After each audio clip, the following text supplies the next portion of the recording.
Terre Haute didn't exist during the first Trump administration. So I was kind of navigating, like, how do I get involved, right? I'm sad about this. We're going to see what happens. And then he takes over the Kennedy Center and says, no more drag. And I was like, well, now I have to be involved.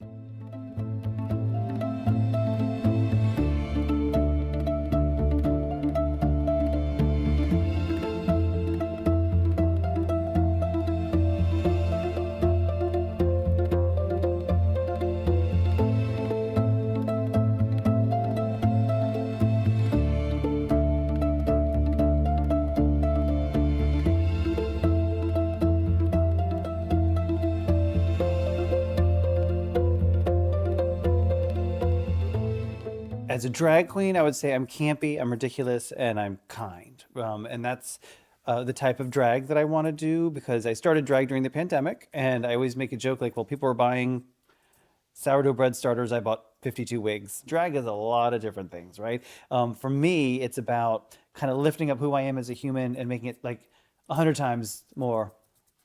Right, that's what Terre Haute is. I feel like it's who I am as a real person. And then when I put drag on, a lot of the things just come out this bigger.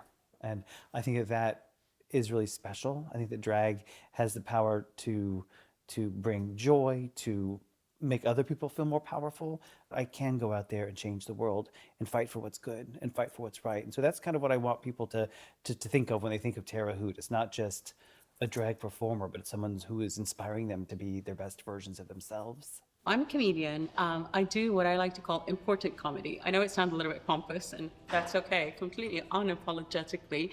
I do international comedy. By international comedy, what I mean is I comment on what's happening in the world, and I liken what's happening in the US to what's happening in different countries. You know, corruption in the US, corruption in other countries, how it all ties together. I want to transform opinion. That's why I say we talk about important issues. You know, we talk about, like, I have this show called Funny Arabs Show. It's like, what does it mean to be Arab? You know, there are like so many nuances. You know, some people think that all Arabs are Muslim, and they're not. I like to say that I do a little bit of traumedy, as in trauma comedy. So I turn the pain into punchlines. And I found that, let's say I talk about my own pain and I feel better, I found that the audience, or you, feel better about your pain, even if it's a completely different kind of pain. And that's what I find is so wonderful about comedy. It's that unique connection between the artist, the comedian, and the audience that will never be repeated.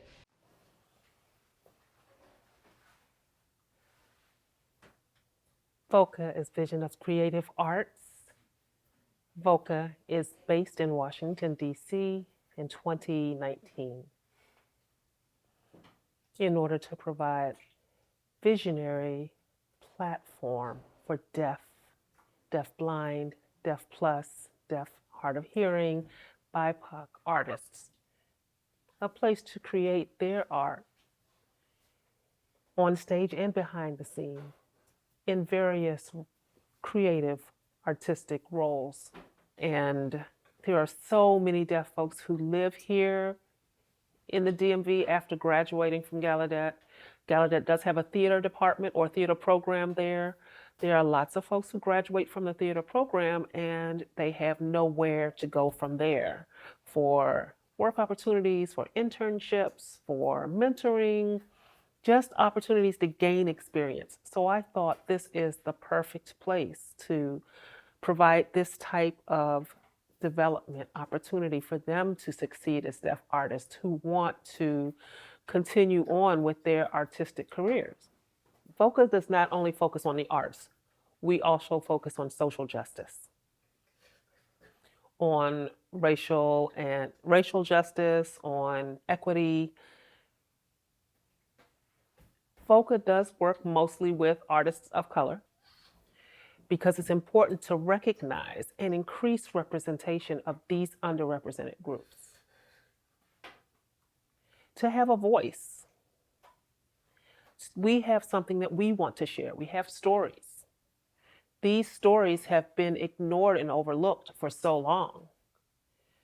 VOCA is providing the support and the encouragement to present that voice, those lived experiences, their stories. Rather than read our mission word for word, I can put it into one phrase, and it's we raise our voice for equality and acceptance of all people. I hope that the members of GMCW get out of their participation the feeling of community, the feeling of safety, the feeling of empowerment and joy and hope, and feeling seen and heard.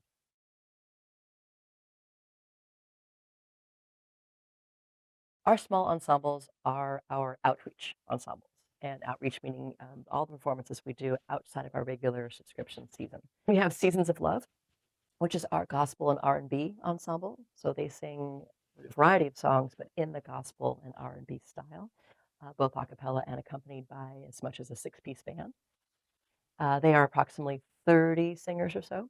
I am the one that I choose the artistic vision for Season of Love whenever we sing. We are an embodiment of diversity, equity, and inclusion. Because although gospel music is like one of the heartbeats of the African American community, right? The ensemble is not just for Black people. We are not just gay men. We have a lot of gay men, but we also have all genders represented and all sexual orientations represented as well. We've also seen the similar change in our audience. The demographic of our audience has diversified and grown significantly. We have the Gen Out Youth Chorus. We're very proud of Gen Out, one of very few LGBTQ+ and allied youth choruses in our nation.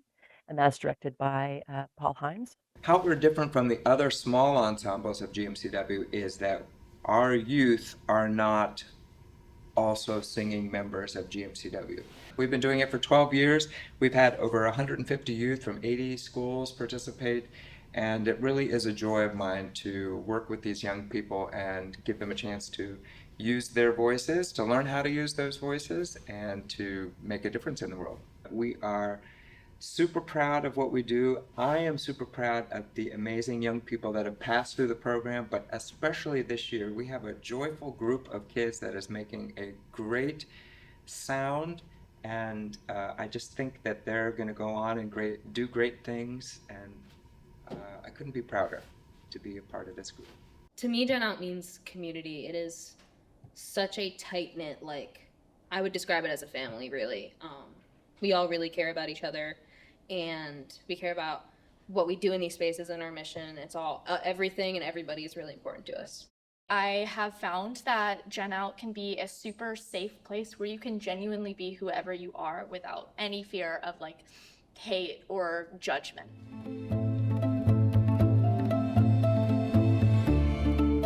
Some things are still focused on DEI, but we can't say it to DEI. You have to reframe it. You want grants for certain things. It can't say Black, it can't say woman, it can't say this, it can't say that. It's all the things that you can't say. It's like you're trying to erase. Really what we are doing, DEI or whatever you call it, it's not about reverse discrimination against majority white people. It's about increasing awareness and understanding of what we are experiencing, of what we are going through based on the color of our skin. And that's all. It's part of educating. It's part of interacting with others. It's part of sharing. It's part of connecting, of bridging those gaps between different communities. That is the entire purpose of this. And I feel Trump does not see that. Does not see things that way because he's a white man. He's a white man with power who's running the country. And unfortunately, it came to the point where DEI is no longer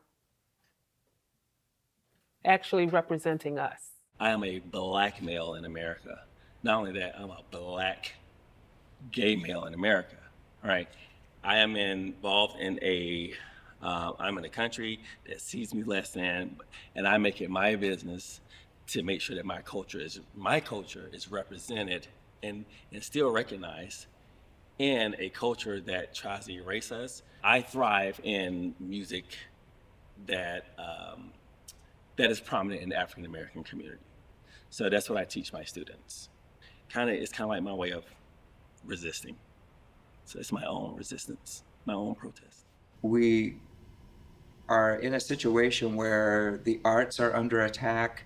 Everything is being politicized. Our LGBTQ+ identities are under attack, and we are being threatened with erasure, and so especially being in an LGBTQ plus group, we're really fighting for survival. One of the biggest no, you're not welcome was when our show was canceled from Kennedy Center. And that was right after the change of administration and the change of the board there, specifically at the Kennedy Center, and a concert that we were to have performed with the National Symphony Orchestra for World Pride was eliminated. Within that first week of that hitting the headlines, Carnegie Hall, among other places, reached out to say, "You are welcome here." And they offered us a date, and we went up there and we sang up there. The Howard Theater here, of course, in Washington, same thing. Heard about it, reach out to say they're thinking of us and say, you are welcome here. The Kennedy Center, it's not a place that where we're singing now.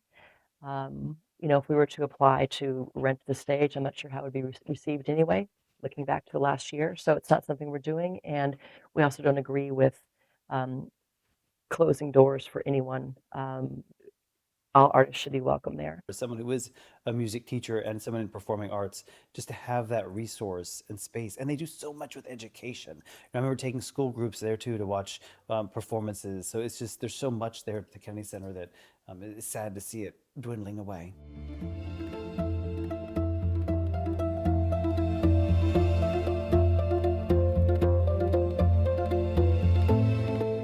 I had the privilege of being an artist in residence at the Kennedy Center as part of the Social Impact Program in 2024.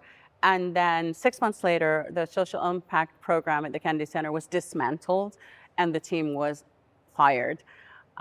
So my artist in residency was also cut short. Now, once that happened, the Kennedy Center folks invited me back and said, do you still want to produce shows here and put on, great programming? Folks that worked at the Kennedy Center who got fired from the Kennedy Center, who decided to organize a group called Hands Off the Arts so that they could fight back and they could give people hope. We do a Friday protest every Friday at the Kennedy Center, the steps of the Kennedy Center. Ideally, we'd love it to not close. We'd love for his name to be taken off. We'd love for these people to keep their wonderful jobs at the Kennedy Center, and how can we help do that? What I can say is it is getting harder and harder to produce shows at the Kennedy Center, and some people are not going to the Kennedy Center anymore. But that's why it's actually more important that we put on great programming that will attract the community and just do our best to bring great programming. I think obviously people want to go to shows that they support and that they align with and agree with. And currently performing in the Kennedy Center, a lot of people have stopped aligning with that venue and with the administration. And at the same time, it's like our musicians want an audience to play to, and this is like their welfare, this is how they make their money, this is how they support themselves. Overall, it's kind of been a sentiment of we just need to keep putting art out there and we need to keep making music and doing what we're doing, and hope that, we gain our audiences back and we show them that, art is more powerful than what is happening right now, like in this country. We look forward to the opportunity to sing at the Kennedy Center again. It is the nation's stage, and it was founded as a place for all people to celebrate humanity and the arts. And the arts is the expression of feeling and the expression of identity. I think that is an important piece to get the word out there. Is that the Kennedy Center is stunning.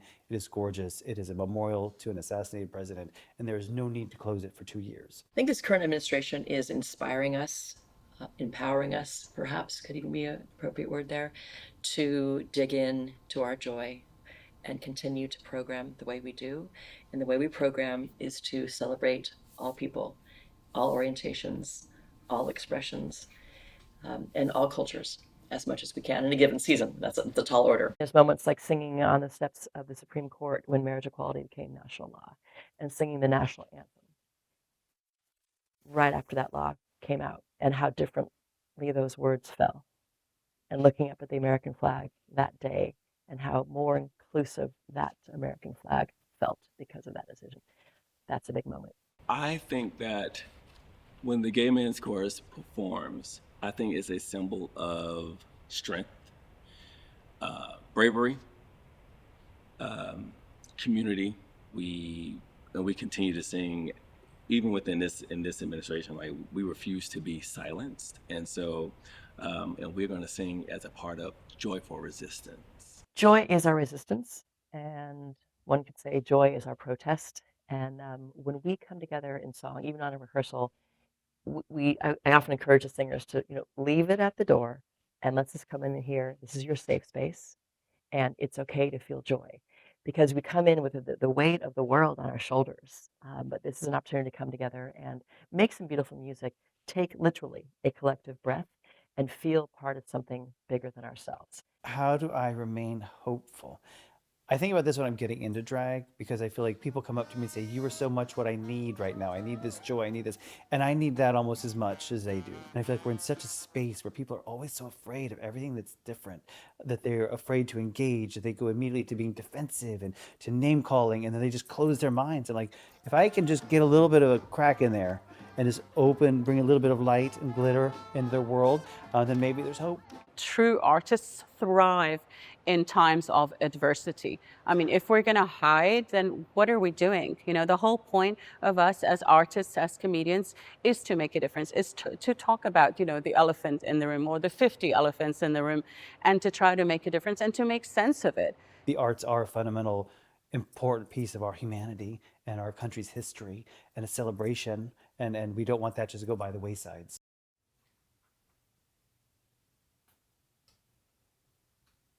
We're going to continue to fight for equal access to the arts, fight for social justice, fight for our rights as artists, regardless of the color of their skin, regardless if you're deaf or not. You have a voice, the opportunity to be seen and heard. We will continue to fight for that.